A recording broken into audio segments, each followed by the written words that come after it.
Assalamu alaikum students.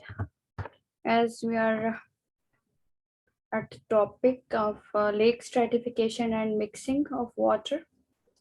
So after as the discussion has made on thermal stratification, apolymion, metalimnion and hypolimnion, the topic is effects of stratification.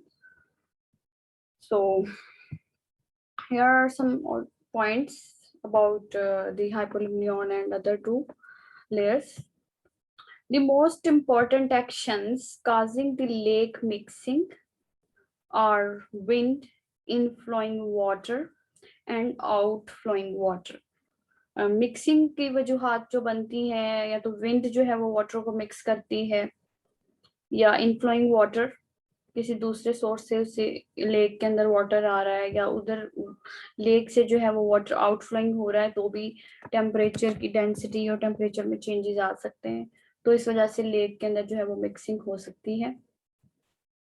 While wind influences the surface waters of all the lakes, its ability to mix the entire water volume in the summer stratified lakes is greatly reduced.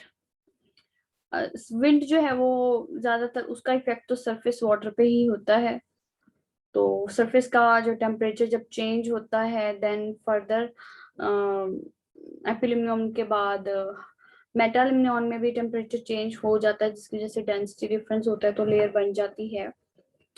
तो and its ability to mix the entire water volume in summer stratified lakes is greatly reduce. लेकिन water जब summer के अंदर stratification हो जाती है like एपिलिमियन, मेटालिमियन और thermocline और वो हाइपोलिमियन जब बन जाती है तो वो कह रहे हैं यहाँ पर कि वो विंड जो है उसमें इतनी एबिलिटी नहीं होती कि तब भी वो स्प्रिंग या दूसरा टर्न ओवर कर सके, पानी को मिक्स कर सके, क्योंकि समर स्ट्रेटिफिकेशन बहुत ज्यादा स्ट्रॉन्ग है due to the density differences. तो विंड भी जो है वो वाटर को मिक्स नहीं कर पाती समर के अंदर. This is because the rapid change in the temperature, क्योंकि टेम्परेचर के अंदर चेंज आ रहा होता है rapidly, and the density within the metalimnion acts like a physical barrier between the epilimnion and hypolimnion.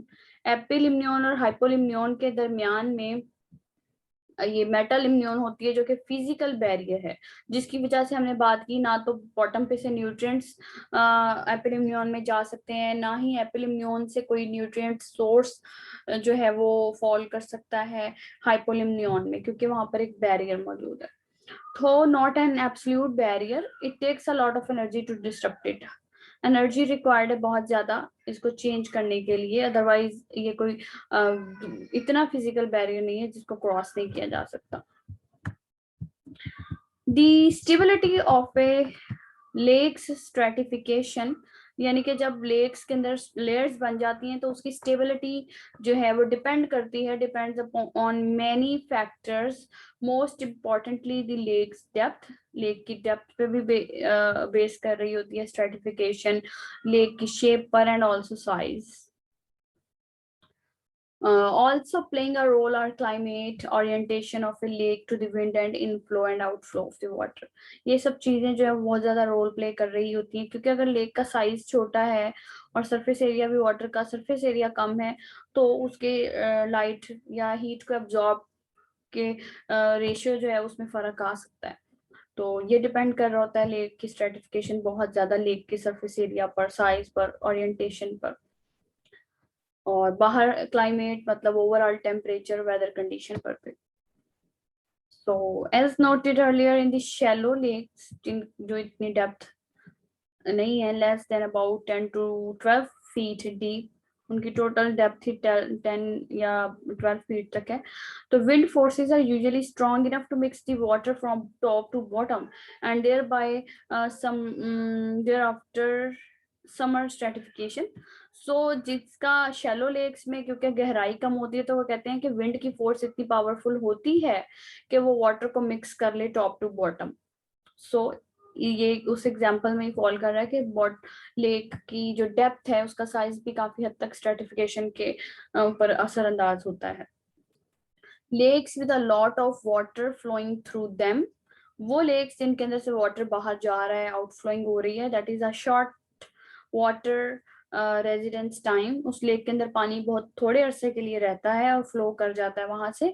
तो also do not develop persistent thermal stratification, obviously जब वहां पर वाटर परमानेंटली मौजूद ही नहीं है तो कोई डेंसिटी ग्रेडियंट डेवलप ही नहीं होता, तो वहां पर भी स्ट्रेटिफिकेशन नहीं होती। सो अभी हमने इधर हमने डेप्थ के और साइज के हवाले से और इसकी फ्लोइंग कंडीशन के हवाले से देखा कि स्ट्रेटिफिकेशन पे किस तरह असरअंदाज होता है कि स्ट्रेटिफिकेशन नहीं होती अगर लेक शैलो है, कम साइज है, या फ्लोइंग वाटर उधर से पानी जो है वो स्केप कर रहा है।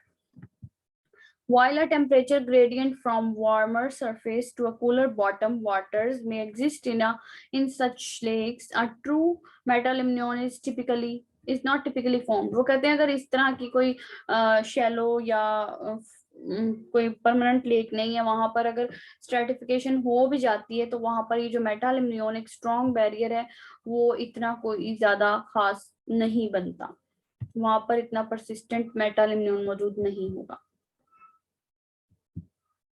और अब इसके बाद जो हमारा यहाँ टॉपिक है, इसको फर्दर अभी कंटिन्यू करते हैं। such lakes are true metalimnion is not typically formed. Then summer stratification continues until fall when surface water begins to cool and sink. Summer stratification फिर परमानेंटली तो नहीं रह सकता क्योंकि वेदर चेंज होता है, फॉल आएगा, उसमें जो है वो टॉप पर फिर आइस जो है वो डेवलप होगी, वाटर टेम्परेचर कूल होगा वाटर का तो वो सिंक करेगा। The metalimnion begins to erode and weaken and continues to do so as the lake cool. जैसे जैसे टेम्परेचर वाटर का कम होता जाता है तो फिर वो मेटालिम्नियन जो है वो वहां से एलिमिनेट होती रहती है और फिर ये नेक्स्ट प्रोसेस स्प्रिंग टर्नओवर की तरफ मूव कर रहा है। Wind energy helps mix the lake deeper and deeper.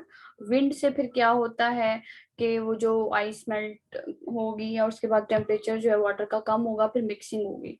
When the whole lake reaches a similar temperature, और फिर जब मिक्सिंग होती है एक ही तरह के वाटर टेम्परेचर की, फॉर एग्जांपल 4 डिग्री सेंटीग्रेड का ठंडा पानी जब वो ओवरऑल लेक में मिक्स हो जाता है तो wind forces are again able to mix the lake from top to bottom is a process called fall turnover. तो समर के बाद जब ये होगा तो वो फिर फॉल टर्नओवर होगा।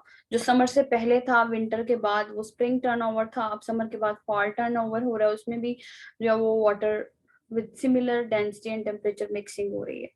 The transition from summer stratification to fall turnover can occur within a few hours, especially if accompanied by strong winds. तो fall turnover just dependent upon the wind, windy condition पे depend करता है, ये ज्यादा होगी तो कुछ घंटों में ही ये fall जो turnover आ जाता है, और फिर जब तक winter नहीं आएगा तो फिर ये fall turnover mix ही रहेगा temperature water का। तो यहाँ तक अब हमने completely इसको जो है वो स्टडी कर लिया है, ये लेक स्ट्रेटिफिकेशन का प्रोसेस। ठीक है, नेक्स्ट जो है वो हम इफेक्ट ऑफ स्ट्रेटिफिकेशन को देखते हैं।